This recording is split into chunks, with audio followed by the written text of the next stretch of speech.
Franchise model असतात. So franchise model आपण कुठले यूज करतो, म्हणजे कुठले फ्रँचायझी मॉडेल आपले आहेत?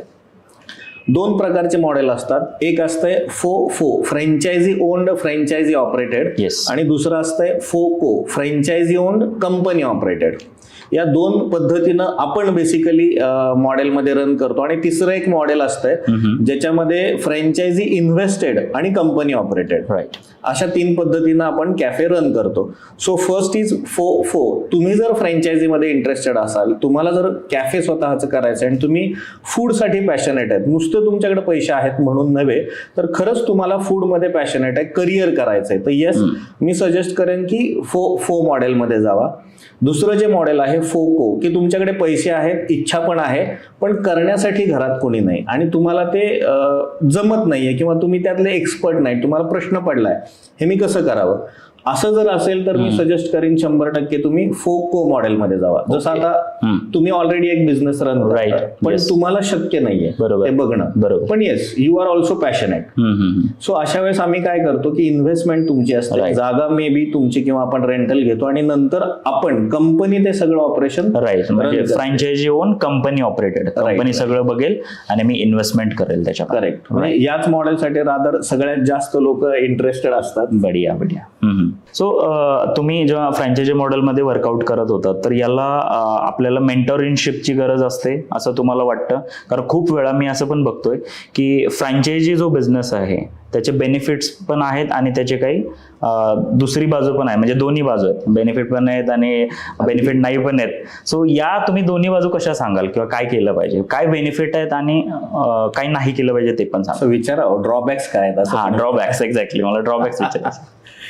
हरकत नाही, मी तुम्हाला नक्की सांगेन. फ्रँचायझीचा सगळ्यात महत्वाचा बेनिफिट असा आहे की तुम्ही त्या क्षेत्रातले एक्सपर्ट नसताना तो बिझनेस करू शकता. ओके.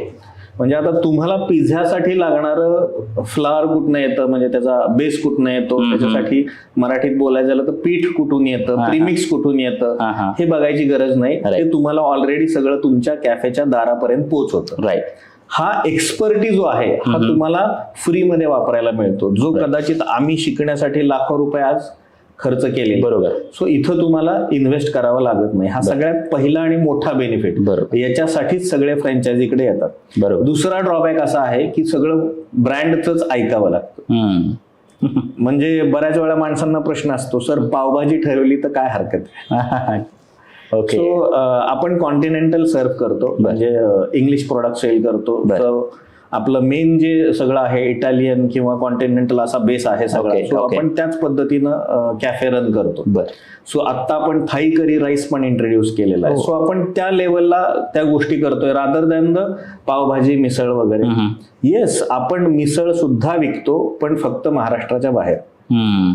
पण त्याचं एक रिझन असं आहे की जर तुम्ही पुण्याचा कॅफे म्हणता, महाराष्ट्राचा कॅफे म्हणता, तर तिकडं मिसळ मिळाल्यानंतर मी जसं मगाशी म्हटलं, एक्सपिरियन्स, माणूस तो फील करतो काय भारी लागते.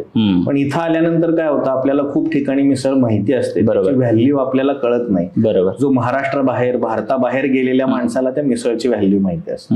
सो येस, आपण ते महाराष्ट्र क्युरियोसिटी पण तिकडे प्ले करते का? कारण इकडे तुम्हाला इझिली अवेलेबल आहे, तिकडे मे बी तुम्हाला अवेलेबल होईल. आणि ती ऑथेंटिक पाहिजे. ऑथेंटिक पण पाहिजे. That is very more important. ज्यावेळेस मी थाई करी राईस म्हणतो त्यावेळेस त्याची ऑथेंटिसिटी तेवढीच महत्वाची. राईट. सो मी थोडंसं ऍड करेल याच्यामध्ये. जेव्हा फ्रँचायझी, आता आम्ही भरपूर फ्रँचायझी सोबत काम केले.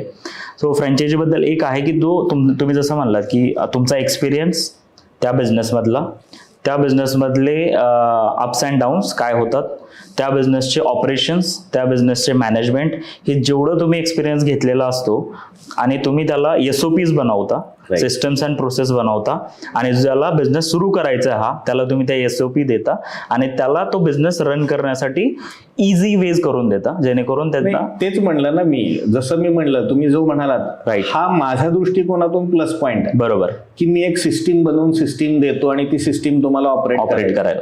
पण बऱ्याच वेळा काय होतं ना, व्हेन फ्रँचायझी ओनर, त्याला असं वाटत असतं की अरे ही सिस्टीम आहे ती ब्रँडची आहे, पण मला थोडंसं असं करायचंय. सो जी सिस्टीम आहे, जो त्याचा प्लस पॉइंट आहे, तोच कदाचित कुणासाठी तरी म्हणजे ड्रॉबॅक ठरू शकतो. राईट.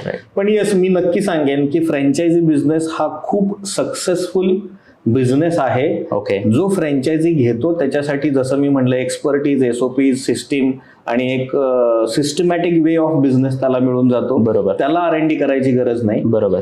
ॲज वेल ॲज ज्यावेळेस ब्रँड बघताना काय आम्ही बघतो नेहमी की फ्रँचायझी घेण्यासाठी माणूस आर्थिकदृष्ट्या तर कॅपेबल पाहिजेच. बरोबर. पण त्याच्या व्हॅल्यूज पण तेवढ्या महत्वाच्या आहेत. ओके.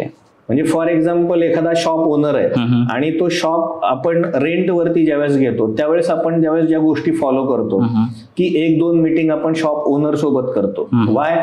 जर आपल्याला 10 वर्षाचं अग्रीमेंट करायचं आहे तर त्या माणसाचं व्हिजन पण तसं पाहिजे. एक्झॅक्टली. आणि बऱ्याच वेळा अशा छोट्या छोट्या चुका होतात. एक खूप चांगलं लोकेशन आपण निवडतो आणि ते 2 वर्षात सोडावं लागतं. राईट. सो इथं गायडन्स महत्वाचा आहे. इथं तुमचा बिझनेस सेट होत असताना तुमच्या तोंडातून चमचा काढून घेतला जातो. सो या ज्या गोष्टी आहेत ना या फार महत्वाच्या आहेत. इथं तुम्हाला ब्रँडचा फायदा होतो. आणि हे आपण नॅचरल करत असताना हे आमच्या बरोबर पण झालंय. म्हणजे आम्ही सुरुवात केली होती त्यावेळेस आम्ही टिळक रोडला होतो. एक छोटंसं किऑस्क चालू केलं, कॉफी शॉप म्हणून चालू केलं. कोल्ड कॉफी चांगली चालायला लागली आणि सडनली एक साधारण वर्षच होत होतं तोपर्यंत आम्हाला जागा सोडावी लागली. सो इट कॅन बी, म्हणजे ह्या ज्या गोष्टी आहेत या फार मॅटर करतात ज्यावेळेस तुम्ही बिझनेस करता. एक्झॅक्टली. या सगळ्या तुमच्या वाईप ऑफ होऊन जातात ज्यावेळेस तुम्ही फ्रँचायझी देता. राईट.